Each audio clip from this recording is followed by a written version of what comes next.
오늘은 어린이 주일이고요. 십계명 너 어디 있니? 라는 제목으로 말씀을 드리려고 합니다. 십계명을 이렇게 하대해서 되겠습니까? 십계명 사람이 아니기 때문에 그냥 십계명 당신 어디 있어요? 이렇게 안 하고 너 어디 있니? 라고 그렇게 했습니다. 자, 오늘 우리가 읽었던 본문 20장 출애굽기 20장 1절 2절 본문 주제는 이것입니다. 애굽에서 이스라엘을 구원한 여호와 하나님은 백성들과 언약을 체결하면서 언약의 당사자가 여호와임을 밝힌다. 애굽에서 이스라엘을 구원한 여호와 하나님은 백성들과 언약을 체결하면서 언약의 당사자가 여호와이심을 밝힌다. 이게 오늘 우리가 읽은 본문의 주제입니다. 자, 우리가 들을 오늘 설교의 주제는 무엇인지 보겠습니다. 설교 주제는 이것입니다. 하나님의 언약적 은혜로 구원받은 자는 누구든지 그 언약의 법인 십계명을 지켜야 한다. 하나님의 언약적 은혜로 구원받은 자는 누구든지 그 언약의 법인 십계명을 지켜야 한다. 이것이 오늘 나눌 설교의 주제입니다. 여러분, 시골길 처음에는 신호등이 없었죠. 사람과 차량과 경운기 심지어 짐승까지도 막 뒤엉켜서 막 길에 이리 가고 저리 가고 막 그렇게 할 때가 있었습니다. 그러다 보니까 이 사고가 자꾸 나는 거예요. 사람하고 차가 부딪히기도 하고 경운기에 자전거가 부딪히기도 하고 그래서 안 되겠다. 생명도 위험하지만 재산상 피해도 일어나고 이래서 안 되겠다. 그렇게 해서 어느 날 흰색 선을 꺾고 가운데는 황색 선을 꺾고 신호등을 달고 소위 말해서 뭐가 생긴 거예요? 법이 생긴 거예요. 법이. 그전에는 막 자기 가고 싶은 대로 마음대로 이렇게 가는데 자꾸 사고가 나니까 이래서는 안 되겠구나. 그래서 뭔가를 만들어야 되겠구나. 그래서 줄을 꺾고 그 다음 신호등을 달고 그래서 사람들은 이제 사람이 가야 될 길과 경운기가 가야 될 길 그리고 빨간 불일 때는 서고 황색 불일 때는 기다렸다가 녹색 불일 때는 가고 이런 법이 만들어진 겁니다. 여러분, 법을 만들어야만 최소한 그 인간의 생명 또는 인간의 존엄성 이런 것들을 지킬 수가 있기 때문입니다. 그러나 이 죄악된 본성을 갖고 있는 인간이 만든 이 법은 완벽하지 않아요. 부족한 게 너무 많아요. 허점도 많고요. 예를 들자면 곧 통과될 것 같은 차별금지법, 동성애법 이런 것들은요 사람들이 만든 법이기 때문에 하나님의 뜻과 배치되는 요소들이 너무 많아요. 법은 꼭 필요하긴 하지만 사람이 만든 법은 공정하지 못하고 온전치 못하다. 그러면 완벽한 법은 없을까? 완벽하게 지켜야 될 모든 사람이 지켜야 될 그 도덕법 같은 거는 없을까? 있습니다. 그게 뭐냐 하면 바로 십계명입니다. 오늘 우리가 읽은 이 본문은 하나님께서 그 이스라엘 백성들을 애굽에서 인도하여 낸 후에 하나님이 직접 법을 만들어서 사람들에게 주시는 장면이 오늘 본문의 배경이죠. 오늘 1절 제일 앞에 보면요. 접속사가 하나가 딱 나와요. 그런데 우리 성경에는 안 보여요. 원어에 있어요. 와우라는 접속사가 하나 있는데 이건 뭐냐 하면 19장하고 20장은 뭐 되어 있다? 연결되어 있다. 연결을 나타내는 연속되는 접속사가 하나 딱 앞에 붙어 있어요. 그러니까 19장과 20장은 따로 노는 게 아니고 19장의 연속상에서 20장을 주셨다. 우리가 그렇게 이해를 하셔야 합니다. 하나님께서 자기 백성들을 좀 거룩히 성결케 하시고 그리고 나서 나팔 소리를 막 불게 하시며 하나님이 백성 가운데 임재하심을 알려주는 이 내용이 19장 후반부에 기록되어 있고 그리고 바로 주님께서 뭐 하시니라? 말씀하시니라. 그리고 하나님이 이 모든 말씀으로 말씀하시니라. 하나님께서 자기의 거룩한 백성들을 거룩하게 성별케 구분해 놓고 하나님이 임재하시는 사인을 주시고 그리고 임재하신 하나님께서 직접 말씀하시니라. 연결되죠. 그래서 1절은 하나님 이 모든 말씀으로 말씀하여 이르시되 라고 되어 있습니다. 여러분, 하나님이라는 글자가 좀 글자가 좀 다른 글자로 되어 있는 거 표시납니까? 하나님. 좀 주목을 하셔야 됩니다. 여기서 모든 말씀은 율법이고요. 그 율법을 압축한 것이 십계명이고요. 하나님이 직접 만드신 법을 하나님의 입으로 직접 선포하는 아주 특이하고도 특별한 순간, 이게 오늘 우리가 읽은 본문입니다. 사람의 본성과 마음과 삶이 사실은 이 죄로 말미암아 오염되어 있기 때문에 인간이 만든 법들은 다 옳지 않습니다. 물론 최소한의 질서를 유지하기 위해서 우리는 그 법을 지켜야 되지만 때로는 연약한 인간이 만든 법이기에 그 인간이 만든 법은 모순투성이고 부족한 부분이 많음도 우리가 인정을 해야 합니다. 그렇지만 하나님께서 주시는 이 법, 율법, 이것을 우리는 다른 말로 도덕법이라고 그렇게 이야기를 하는데요. 이 도덕법이라는 것은 그리스도인만 지켜야 되는 법이 아니에요. 이 도덕법은 안 믿는 사람들, 교회 안 다니는 사람들도 이 법 다 지켜야 되는 거예요. 이 땅에 인간이라면 누구든지 다 지켜야 될 것이 하나님이 주시는 도덕법입니다. 모든 인간들이 이 도덕법을 지킴으로써 사람들 스스로가 얼마나 죄로 오염되어 있는가를 알게 하고, 또 하나는 인간들로 하여금 죄를 미워하게 하는 그 의도가 바로 도덕법 안에 포함되어 있습니다. 도덕법은 지금도 유효하여 구속받은 하나님의 백성들이 감사하며 살도록 하는 삶의 법칙이기도 합니다. 그런데 여러분, 오늘 1절과 2절을 가만히 보면 좀 다른 점이 하나 있습니다. 뭐가 다르냐 하면 1절에는 하나님이라는 단어를 썼는데 2절에는 하나님 여호와라는 단어를 썼어요. 그럼 1절에는 그냥 하나님, 2절에는 여호와. 왜 그랬을까? 하나님도 하나님이고 여호와도 하나님이고 이것을 꼭 이렇게 구분할 필요가 있습니까? 라고 물을 수도 있겠지만 의도적으로 이 성경 말씀은 의도적으로 구분이 되어 있습니다. 1절은 하나님, 엘로힘입니다. 절대자 또는 권능자, 주권자, 그런 뜻이 있죠. 하나님이라는 이것은 하나님의 나라의 기초가 되는 것이며 하나님이 주권적으로 모든 것을 통치한다는 개념, 엘로힘, 하나님이라는 보통 명사입니다. 그런데 2절에는 뭐라고 되어 있습니까? 절대자 권능자를 대신 하나님이라는 말 대신에 여호와라는 이름을 썼습니다. 우리가 보통 여호와라 그러면 하나님의 본명이다. 덕두교회 담임 목사 대표자는, 교회의 대표는 황선일이다. 그런데 그 담임 목사의 본명은 황선일이라 하더라.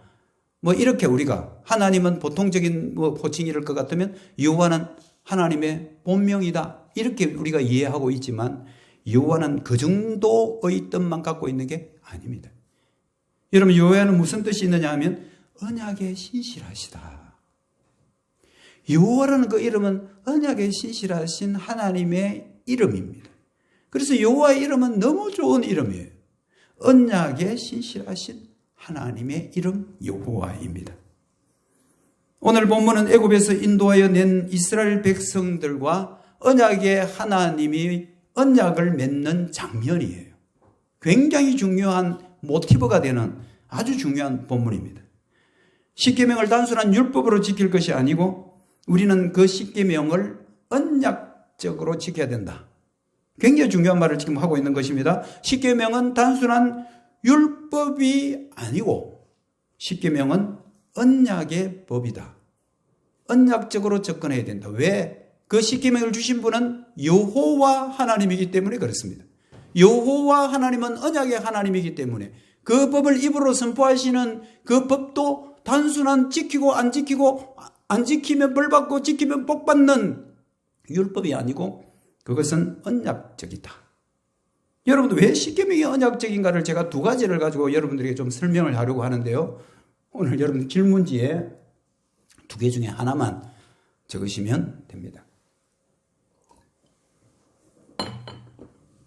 여러분, 십계명의 일단 구조를 보면요, 2절에 나는 너를 애굽 땅 종되었던 집에서 인도하여 낸 내 하나님 여호와니라고 했는데, 이 구조는 사실 그 당시에 고대 근동 히타이트라는 족들이 있는데요, 이 족들이 조약을 맺을 때 쓰는 방식이에요. 그래서 하나님과 예수님도 마찬가지지만 인간들이 이해할 수 있는 그 당시의 문화, 배경 이런 것들을 끌고 와서 우리들에게 설명하면 아주 쉽게 이해할 수가 있는, 그래서 그 당시에 고대 근동에서 사용하고 있는 조약을 맺을 때 강국 그리고 약국, 강자와 약자, 정복자의 왕과 그리고 이제 식민지 나라 왕, 이 두 사람이 마주 서고 있으면서 정복국 왕이 그 식민국 왕에게 자, 내가 너희들에게 뭘 베풀어 줬는지 한번 봐라. 내가 너희들에게 무슨 일을 했는지 너희들 먼저 한번 들어봐라. 내가 너희들에게 이런 큰 언덕과 은총을 너에게 베풀었다. 이거 먼저 선포하는 거예요. 그러면서 이제 그 다음에 너희들은 나에게 큰 은혜를 입었으니까 너희들은 첫 번째 이거 해라, 두 번째 이거 해라, 세 번째 이거 해라. 이게 여러분들 십계명의 구조가 그 당시에 고대 근동에 히타이트족들이 쓰던 조약 체결 방법이라는 거예요. 그 구조를 그대로 갖고 와서 이것은 언약적인 요소가 있다는 것을 우리에게 잘 설명해 주는 대목. 이게 언약적이라는 이유의 첫 번째 이유고요. 두 번째가 중요합니다. 왜 언약적이라고 하느냐 하면 하나님이 이스라엘 백성들을 애굽 땅에서 인도하여 낸 하나님이라는 이 대목. 이게 오늘 사실 오늘 말씀의 핵심이기도 하고 가장 중요한 주제 문구이기도 합니다. 여러분, 이스라엘과 백성과 하나님의 백성들은 언약을 지금 맺는데 이 언약이 사실은요, 지금 이 순간 맺는 게 아니에요. 여러분, 출애굽기라는 것은 적어도 성경을 봐도 창세기 다음인 거잖아요. 그 출애굽기 그 앞에는 그 원대하고 방대한 그 창세기 기사들이 쭉 기록되어 있다고 우리는 인정해야 되죠.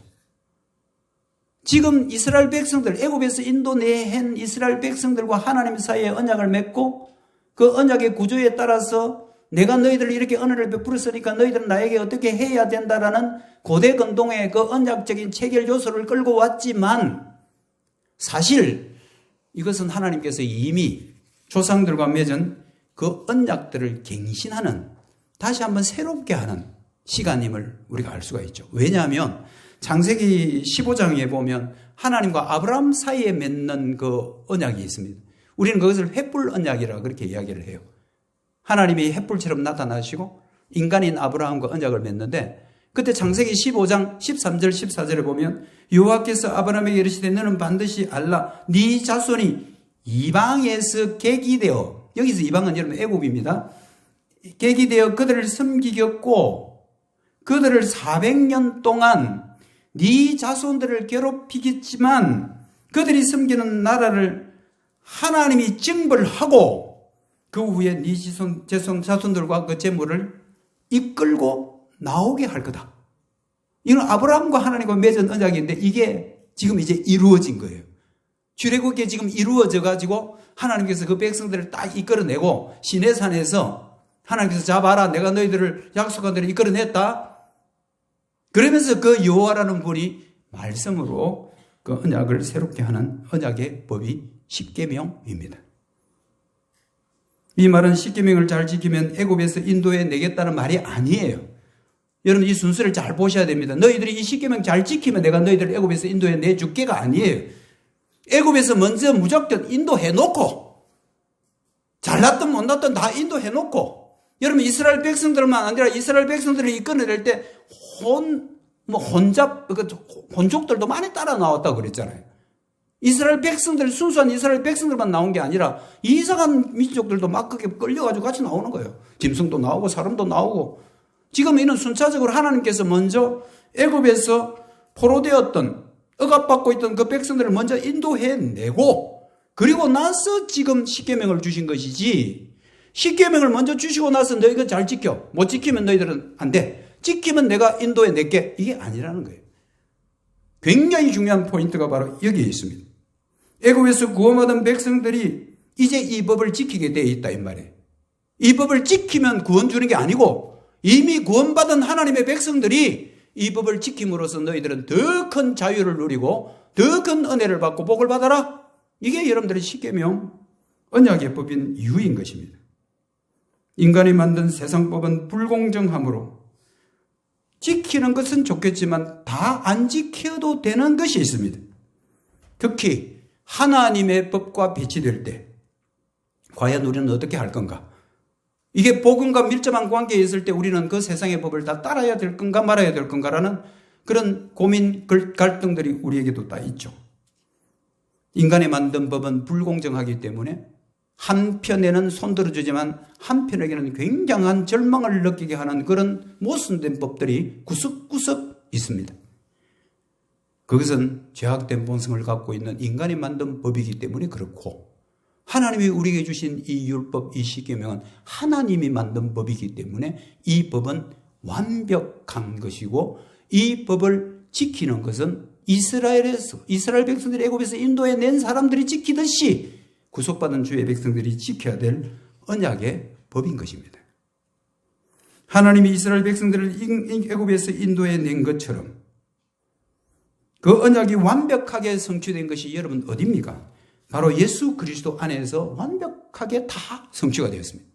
구약의 숱한 언약의 물줄기들이 그 상류에서 계속 흘러서 저 앞에 바닷물과 만나듯이 많은 구속의 역사, 구속의 약속들이 사람을 타고 쭉 흘러내려와서 이제 드디어 예수 그리스도 안에서 그 언약이 완벽하게 다 성취가 되어버린 거예요. 여러분, 낙동강물이 바다에서 만나듯이 말이에요. 이 화구는 여기 만나. 여러분, 그 이상 또 어디 갈 거 있습니까? 바닷물이 다시 역류해가지고 다시 저 낙동강 상류로 올라가고 그러는 게 아니잖아요. 합쳐져 버리는, 끝나는 거예요. 예수님 안에서 합쳐져 버림으로써 언약이 성취가 되어버린 것입니다. 그래서 우리가 율법을 지킴으로 구원받는 게 아니고, 우리가 아직도 죄인으로 있을 때에, 하나님과 원수지간으로 있을 때에 그저 하나님이 먼저 우리를 찾아오셔서 우리를 구원해 주신 이거 바로 은혜, 이것 때문에 우리가 구원받은 거죠. 에베소서 2장 8절에 이렇게 말합니다. 너희는 그의 은혜에 의하여 믿음으로 말미암아 구원을 받았다. 은혜에 의하여입니다. 뭐 때문에입니다. 은혜 때문에 구원받았고, 믿음은 단순한 말미암아, through. 믿음이라는 통로일 뿐이지 믿음 때문에가 아니라 은혜 때문에 구원받았고, 믿음은 통로. 우리가 여러분들 하나님의 은혜로 구원받았음을 믿으셔야 합니다. 이것은 우리에게 난 것이 아니에요. 우리가 무슨 십계명을 지키고 무슨 율법을 지키기 때문에 구원받은 게 아니란 말이에요. 아직까지 지키지 못하는 아주 연약한 우리들이지만 하나님이 먼저 우리를 찾아오셔서 우리를 사랑하셔서 자기 아들을 주심으로 은혜로 구원받은 것이죠. 그래서 여러분들 십계명은 애굽에서 인도받은 그 백성이 지켜야 되는 것처럼 예수님 안에서 구원받은 주의 백성들이 오늘도 언약 가운데 지켜야 될 법이 십계명입니다. 하나님은 그의 아들 예수 그리스도의 피로 값주고 사신 하나님의 백성들, 하나님이 구속하셨습니다. 그러므로 그 구원받은 자기 백성들이 다시 다른 데로 흘러가지 않게 하기 위하여 울타리를 하나 만들어 놨는데 그 울타리가 여러분 십계명이에요. 하나님은 구원받은 자기 백성들이 죄와 분리되어 살기를 원하시고 그 하나님이 주신 울타리 안에서 생명을 누림으로써 더 참된 자유를 누리게 하기 위해서 주신 것이 바로 십계명입니다. 더 이상 이 울타리를 넘어가지 마라. 더 이상 죄와 사망의 음침한 골짜기에서 헤매고 다니지 마라. 너희들은 그 울타리 안에서 내가 준 법 안에서 오히려 더 자유를 누리고 그 안에서 더 평강과 복을 누려라. 이렇게 해서 주신 것이 바로 십계명입니다. 그러므로 십계명을 죄로부터 자유함을 얻은 일종의 자유의 표지판인 셈이죠. 표지판을 따라서 목적지를 가는 것처럼 우리는 십계명이 하나의 표지판이 되어서 그것을 따라갈 때 우리는 진정한 자유, 방종이 아닌 나의 죄악된 본성에서 끌어오르는, 그래서 내가 하고 싶은 대로 하는 이 방종이 아닌 진정한 법 안에서의 자유를 누릴 수 있는 표지판이 십계명인 것입니다. 우리 교회는 특이하게도 예배 순서 가운데 십계명 낭독이 있습니다. 여러분, 제가 십계명 낭독을 합시다라고 할 때 십계명 낭독하기 전에 십계명의 의미를 세 가지를 항상 이야기를 합니다. 여러분, 그게 흐트러 듣고 그냥 한쪽 귀로 듣고 한쪽 귀로 흘러버릴지 모르겠지만 이제 자주 듣게 되면 이쪽 귀로 들어왔다가 안으로 들어가서 여기서 용해되고 그 다음에 이쪽으로 돌아서 이렇게 나가면 안 되겠네. 다시 입으로 이렇게 나와. 그런데 이런 이쪽으로 해가 여기 통과되어 버리면 저 목사님이 뭐 그냥 십계명 낭독하면 십계명 낭독하면 되지 뭘 앞에서 이렇게 사설이 저리 기나. 여러분 그 다 뜻이 있고 다 의미가 있는 것입니다. 여러분 십계명 낭독하는 것은 우리 모든 예배가 언약적인 것입니다. 여러분 예배가 율법적이면 안 돼요. 야, 니 오늘 새벽기도 안 했지? 니 새벽기도 안 해가지고 그래가 되겠나? 야, 니 그러면 안 되지. 자기는 왔다고. 안 온 사람들 막 비난하고. 그거 다 율법적인 거잖아요. 아유, 그래. 오늘 집사님 새벽기도 못 오셨죠? 아유, 얼마나 힘들었습니까? 한 주간 동안 그래. 힘들다가. 그때 주일날, 토요일 저녁에 푹 자고. 그래서 오늘 새벽에 못 오셨죠? 여러분들, 이게 여러분들 언약적인 거예요. 율법적인 거는 따지는 거고. 언약적인 것은 우리가 안 되는데 하나님 먼저 해주신 거고. 예배는 언약적이어야 합니다. 오늘날 우리는 십계명 낭독을 통해서 하나님과 맺은 그 언약을 다시 한번 신명한다 할 때 갱신, 새롭게 하는 시간이죠.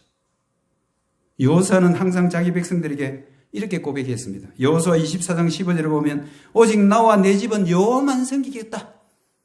이것은 계속 반복되는 거죠. 자, 따라해라. 자, 우리는 여호와만 섬기겠다 하자.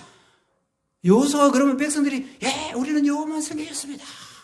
또 잊어먹을 때쯤은 또 여호와를 섬기겠습니다. 이러면서 매일매일 여호와만 섬기겠다고 계속 고백하고 갱신하는 것처럼 여러분 매주마다 예배 시간에 십계명을 낭독하면서 하나님과 우리 사이에 맺은 그 언약을 갱신하고 새롭게 하고 우리를 다시 한번 살펴보는 그리고 주님 앞에 판단받는 하나님 내 한 주간 잘 살았습니까?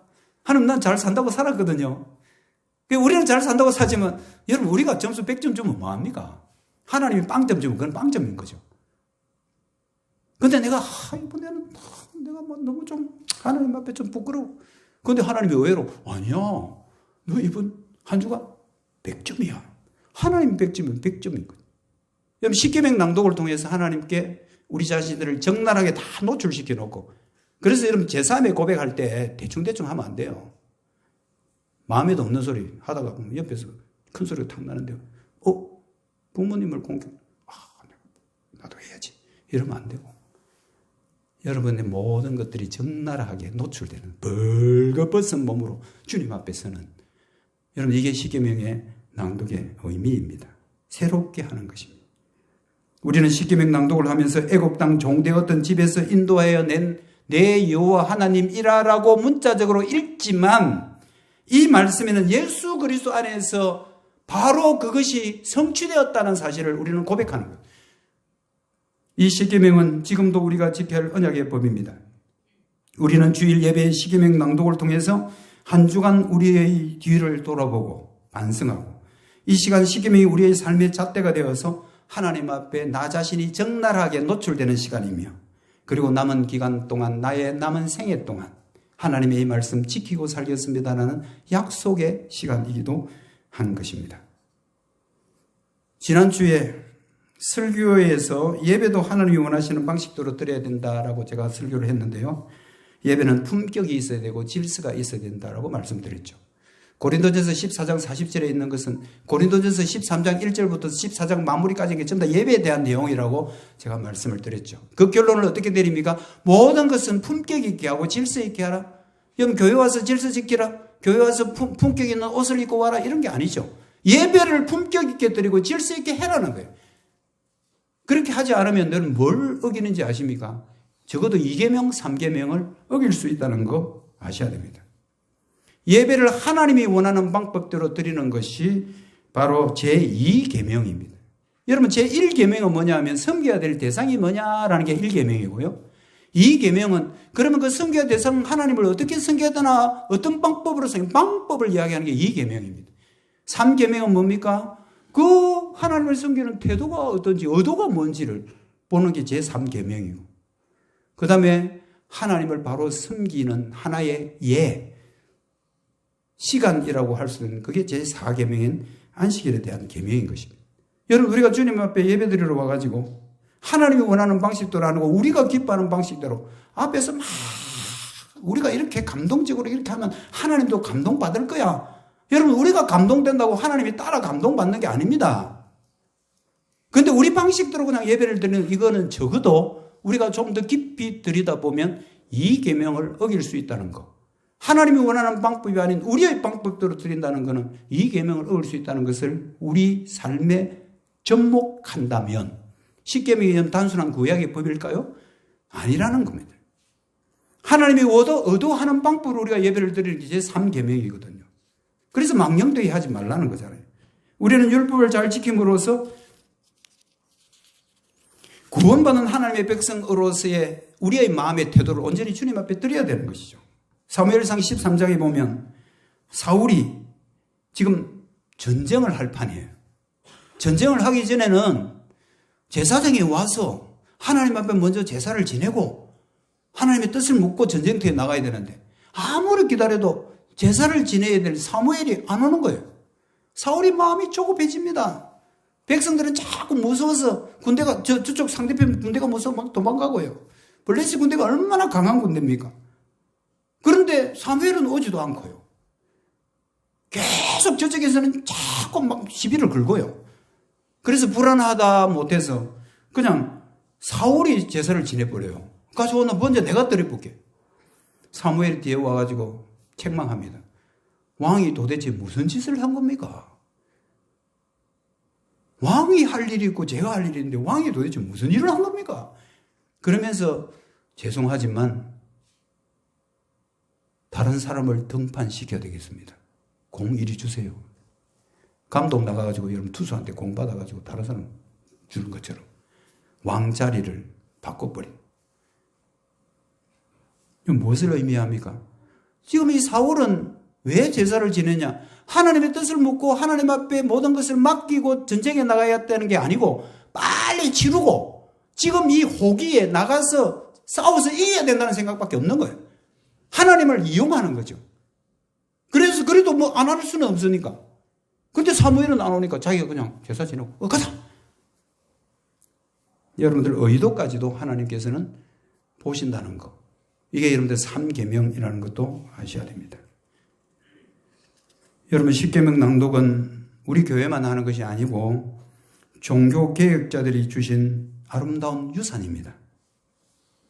오늘날 주일 예배 시간에 10계명 낭독을 빼먹는 교회들이 너무 많아서 저는 개인적으로 굉장히 안타깝게 생각합니다. 여러분 고대 교회의 예배를 어떻게 드렸을까? 이거는 참 자료가 너무 없어요. 고대 교회라는 것은 처음에 예수님이 이 땅에 오시고 부활하시고 성천하신 이후에 그 초대 교회 때 여러분들이 사도행전 2장에 잠깐 초대교회 예루살렘 교회에서 함께 모여서 떡을 떼고 뭐 이런 게 몇 가지 있지만 구체적으로 예배를 어떻게 드리는가 자료는 거의 없어요. 세월이 너무 많이 흘렀기 때문이죠. 그런데 참 중요한 단서가 하나 어디서 발견되느냐 하면요. 110년경이면 여러분 굉장히 초기죠. 그 당시에 로마 황제가 누구냐 하면요.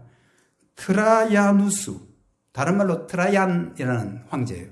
이 트라얀이 굉장히 악질이에요. 기독교를 엄청나게 박해를 했습니다. 112년에 뭘 선포하느냐 하면 기독교는 불법 종교다.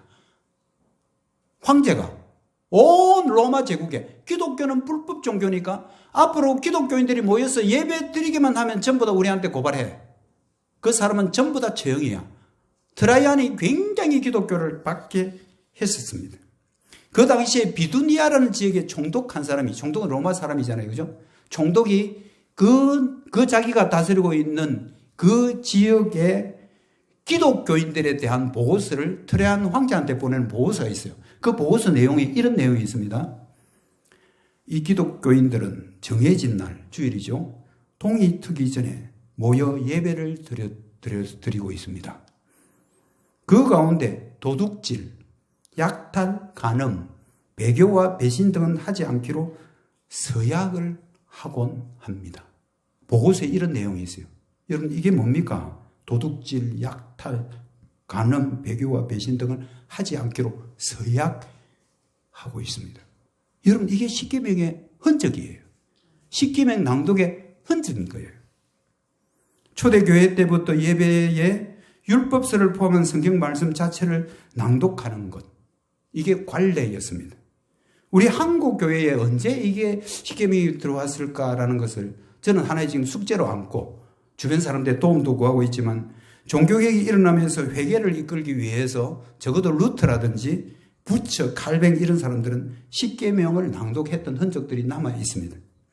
우리나라는 영국이나 대륙의 개혁교회를 전통으로 해서 우리 교회가, 한국의 교회가 들어오기 시작하고 십계명도 함께 낭독했던 것으로 여겨집니다. 우리 교단 헌법에도요, 예배 지침 제8조 주일 예배의 순서와 요소에 보면 제2항에 예배의 요소에 십계명이 들어 있습니다. 그런데 오늘날 많은 교회들이 십계명을 별로 중시하지 않습니다. 뭐라고요? 그거 구약의 율법이야. 그거 우리 지금 지킬 필요 없어. 그거 이스라엘 백성들이 지킨 거야. 그걸 뭐로 보는 거예요? 율법적으로만 보지 그것을 언약적으로 안 보니까 십계명 그게 율법이니까 오늘 필요 없다고 말하는 겁니다. 이제 말씀을 맺습니다. 인간이 만드는 법은 여러분들 불공정합니다. 왜? 타락한 본성 가운데 만들어진 법들이기 때문에 그렇습니다. 그것은 그래도 최소한의 우리의 생명을 지키는, 또 질서를 지키는, 그래서 최소한의 필요하긴 하고 그것이 우리에게 없어서는 안 될 것이긴 하지만 역시 한계가 있습니다. 우리의 삶의 완전한 기준이 되지는 못합니다. 우리에게는 하나님의 법이 필요한데 그것이 바로 우리가 지켜야 될 영원한 법인 도덕법이고 그 가운데 십계명을 하나님께서 언약의 백성들에게 주셨습니다. 이 계명 지키면 구원이 아니라 이미 구원받은 백성들에게 주신 법입니다. 그 흔적이 어디 있냐고요? 애굽에서 인도하여낸, 이스라엘을 인도해낸 여호와 하나님이 주신 계명이기 때문에 그렇습니다. 그 언약은 예수님 안에서 완벽하게 성취가 되었고 저와 여러분은 지금 언약의 백성으로 예배자로 살아가고 있는 것입니다. 우리는 예배 시간에 십계명을 낭독하면서 하나님과 또 한 번 그 언약을 갱신합니다. 그리고 그 급을 우리의 길에 들으면서 한 주간 우리의 삶을 돌아보고 주님 남은 생애를 어렵지만 제가 주님의 그 계명을 지키며 살겠습니다라는 약속의 시간이기도 합니다. 우리는 이 십계명을 소중히 여겨야 합니다. 오늘은 특히 어린이 주일인데요. 우리 애들에게 무엇을 가르칠까? 가르쳐야 될 건 많지만 제일 먼저 우리 어린이들에게 십계명을 가르쳐야 합니다. 이것이 그들의 마음속에 깊이 뿌리를 내릴 때 그들이 어른이 되어서도 정말 하나님의 법 안에 떠나지 않고 그것이 울타리가 되어서 방종이 아닌 그 울타리 안에서 더 참된 자유를 누리는 참된 예배자로 세워질 것입니다. 우리는 어린 생명들에게 십계명을 가르쳐야 되지만 우리 어른들이 그것을 지키는 것을 자녀들에게 직접 보임으로 실물 교육자가 되어야 합니다. 십계명은 이런 의미가 있음을 알고 주일날 왜 십계명을 낭독하는지 그 이유를 알고 우리는 예배 시간에 십계명 낭독을 통해서 하나님과 맺은 그 언약을 갱신함으로 그 법 안에서 참된 자유를 누리며 살기를 주님의 이름으로 축복합니다. 기도드리겠습니다. 하나님이 주신 좋은 것들이 참 많은데 편의주의에 빠져서 우리가 좋아하면 하나님이 좋아할 것 같은 착각에 빠져서 그 소중한 것들을 자꾸 잃어버리고 또는 잊어버리고 사는 것이 너무나 안타까운 현실입니다. 예배 시간에 왜 십계명을 낭독해야 되는지, 왜 십계명이 오늘날 우리에게도 필요한 법인지 하나님이 주신 말씀을 우리가 귀담아 듣습니다. 어린이 주일을 맞이해서 어른들이 하나님의 법 앞에 얼마나 경건한 것인가를 먼저 실물 교육으로 보여주고 어린 생명들에게 십계명을 잘 가르쳐서 정말 이들이 어른이 되어서도 하나님의 그 울타리 안에서 자유를 누리며 하나님이 인도하는 그 표지판으로 따라가 살아가는 귀한 은혜가 있게 하여 주시옵소서. 이 자리에 모인 모든 언약의 백성들 하나님의 법을 지키며 살아갈 수 있도록 우리들을 붙잡아 주시고 긍휼히 여겨주시고 예배는 율법적인 것이 아니라 언약적인 것임을 다시 한번 깊이 깨닫게 도와주시옵소서. 예수님의 이름으로 기도드립니다. 아멘. 563장 1절과 4절 부르고 강복 선언하겠습니다. 563장입니다. 동합은 411장입니다.